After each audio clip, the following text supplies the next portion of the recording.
Hello everyone, welcome to my YouTube channel. तो आज हम बताने वाले हैं बुलिश एंगल्फिंग कैंडल के बारे में। सबसे पहले तो हम ये जानेंगे कि बुलिश एंगल्फिंग कैंडल किसे कहते हैं। इसमें पहला कैंडल रेड बनता है और दूसरा कैंडल ग्रीन बनता है। मतलब कि पहला कैंडल रेड बनेगा, दूसरा कैंडल ग्रीन बनेगा। मतलब पहला कैंडल छोटा रहता है और उससे बड़ा ग्रीन कैंडल बनता है। मतलब रेड कैंडल को ग्रीन कैंडल इंगल्फ कर लेता है, उसे बुलिश इंगल्फिंग कैंडल कह देते हैं।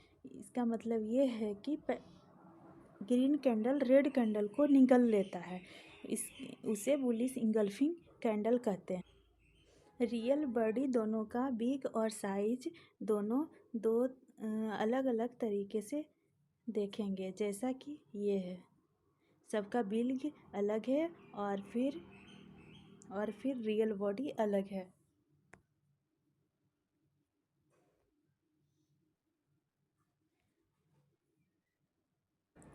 बुलिश इंगल्फिंग कैंडल बने तो इसमें 3 चीज़ होना ज़रूरी। पहला कैंडल रेड होना चाहिए और दूसरा कैंडल ग्रीन होना चाहिए। पहला कैंडल रेड होना चाहिए और दूसरा कैंडल ग्रीन होना। पहला कैंडल का बॉडी और दूसरा कैंडल का बॉडी मतलब पूरी तरह पहला कैंडल का बॉडी दूसरा कैंडल के बॉडी को इंगल्फ कर लेना चाहिए। मतलब पहला कैंडल छोटा रहना चाहिए और दूसरा कैंडल ग्रीन कैंडल बड़ा रहना चाहिए, जो कि पूरी तरह से इंगल्फ करे, मतलब ढक ले रेड कैंडल को। ऐसा पैटर्न चार्ट के ऊपर किसी भी ट्रेंड और पोजीशन में देखने को मिलेगा।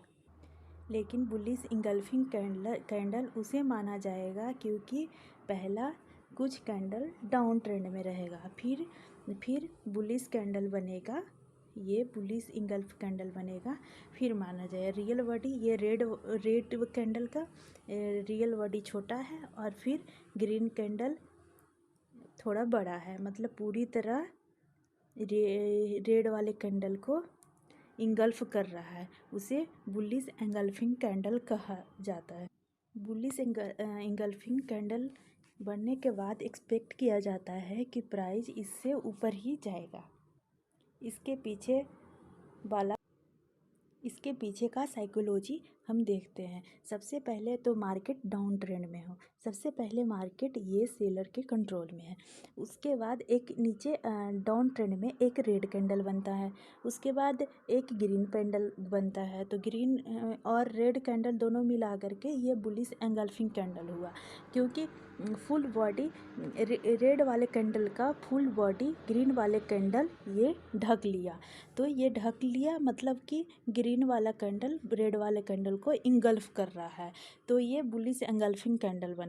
इसका इजली ट्रिक ये है कि सबसे पहले मार्केट डाउन ट्रेंड में आ रहा हो तो कम से कम 100 से 150 पॉइंट डाउन ट्रेंड में मार्केट होना चाहिए। उसके बाद ये बुलिश इंगल्फिंग कैंडल बने। उसके बाद हम पिछला हाई को जब तक ब्रेक ना करें तब तक हम एंट्री नहीं बनाएंगे।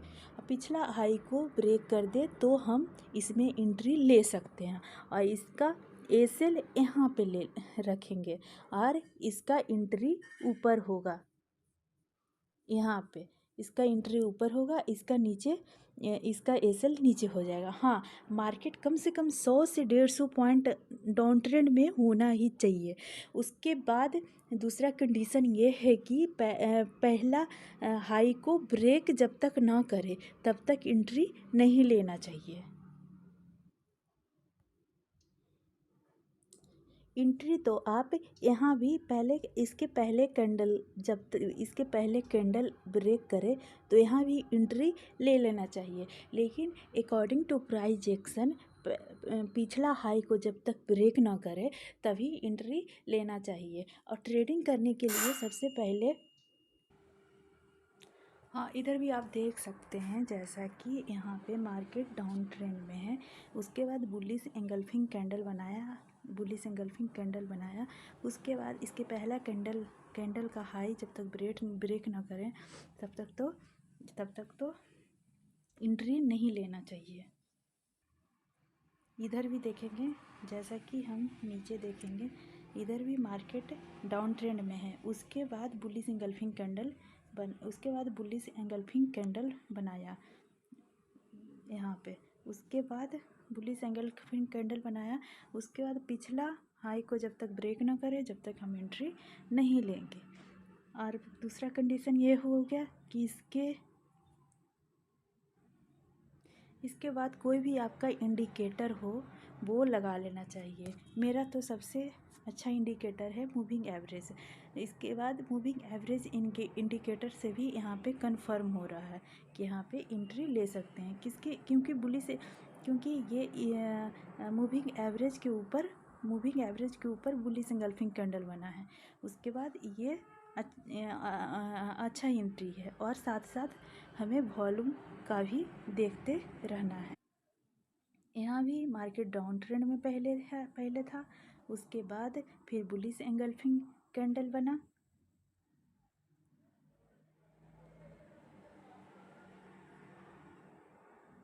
उसके बाद मार्केट डाउन ट्रेंड में था, फिर बुलिश यहाँ पे डाउन ट्रेंड में था, फिर बुलिश एंगल्फिंग कैंडल बना।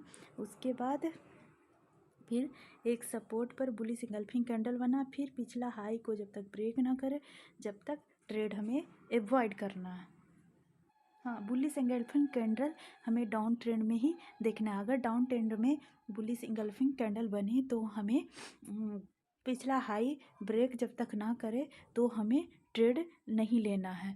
मतलब उसके बाद पिछला हाई ब्रेक करे तो हमें ट्रेड ले लेना है। दूसरा कंडीशन है, आप कोई इंडिकेटर लगा भी सकते हैं, साथ साथ वॉल्यूम भी देखते रहना पड़ेगा।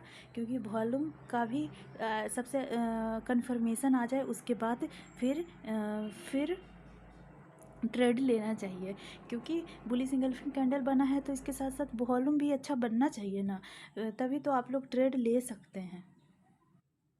कम से कम 100 पॉइंट का भी डाउन ट्रेंड रहेगा ना। उसके बाद आप बुलिश एंगल्फिंग कैंडल बनेगा ना, उसके बाद पिछले हाई को ब्रेक कर दे, उसके बाद ट्रेड लेने से ज़्यादा फ़ायदा रहेगा, मतलब ज़्यादा अच्छा रहता है। और मेरा वीडियो अच्छा लगा हो तो हमें लाइक शेयर और सब्सक्राइब करना ना भूलें। और अपने दोस्तों के भी साथ शेयर करें।